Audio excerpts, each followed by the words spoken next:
আজকে দাদির জন্য শপিং করতে যাচ্ছি। সো হ্যালো এভরিওয়ান, এখনো আমার বাসায় কারোই শপিং করা হয়নি, তাই আজকে ভাবলাম দাদিকে কিছু কিনে দেই। তো এই কারণে খুবই ঝটপট রেডি সেডি হয়ে আমি এখন যাব সান্তাহার। নওগাঁতে যাওয়া যাবে না, যে অবস্থা রোজা রমজানের দিন অত দূর ঘোরাফেরা করা যাবে না, তাই জন্য আজকে ভাবলাম যে সান্তাহার থেকে দাদিকে কিছু কিনে দেই। পরে যখন আমরা শপিং এ যাব তখন দাদির নামে আবারও কিছু কিনে নিয়ে আসবো। তো এখন এটা দেখতে পাচ্ছেন, এটা হচ্ছে আমাদের পুকুর ছিল, সরি এটা আমাদের পুকুর না, এটা হচ্ছে আমাদের বাসার পাশে পুকুর ছিল।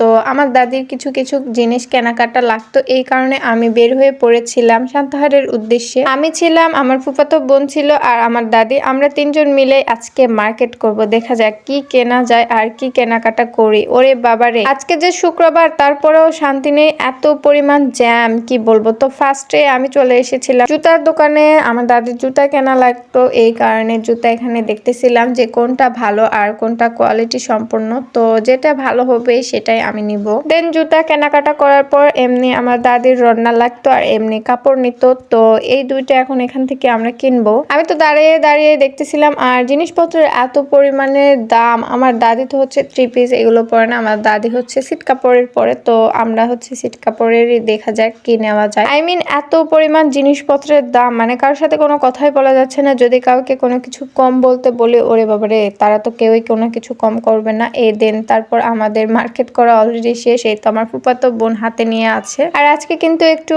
ঠান্ডা ঠান্ডা আবহাওয়া ছিল, অনেক বেশি ভালো ছিল, এই কারণে আমি মূলত বাহিরে বের হয়েছিলাম। দেন বাসায় আসার পর আমি এখন কাপড়গুলো আপনারা দেখবেন না কেমন হয়েছে অবশ্যই কমেন্টে জানাবেন। এই কাপড় আমি কিন্তু বাহিরে সেলাই করতে একদমই দিব না, আমি যেহেতু সেলাই করতে জানি আমি নিজেই সেলাই করব। দেন আপনারা সেলাইয়ের ভিডিও অবশ্যই নেক্সট ব্লগে দেখতে পাবেন। দেন এখন হচ্ছে এটা কালকের ইফতারির হচ্ছে ছিল, পাট ছিল, মানে চিকেন যেটা রান্না করছিলাম। তো সেটা আমার ভাইয়ের আবার স্টাইল, সে চিকেন নিয়েছে, আপেল নিয়েছে, তার সাথে তরমুজ নিয়েছে, সবকিছু নিয়ে সে এখন খাবে। কি একটা অবস্থা, আর নিষেধও করতে পারতেছিলাম না, ওই যেভাবে খাবে সেভাবেই খাক, আমাদের কোনো প্রবলেম নাই। আর আমি এদিকে বেগুন ভাজি নিছিলাম আর তার সাথে মাছ ভাজি নিছিলাম। তো তারপর এখানে খুড়া নিছিলাম, আলু নিছিলাম, বেগুন নিছিলাম, মাছ, এগুলো সবগুলো মিলে এখন চচ্চড়ি করবে আমার আম্মু। এবার তেমন একটা আমাদের খুড়া খাওয়া হয়নি, এই কারণে আজকে খুড়ার তরকারি খাবো, ভালোই লাগবে, মানে হয়তো বা দেখে মজাও লাগতেছে। বেগুন এরকম ভাবে কেটে নিছিল, আর এই তো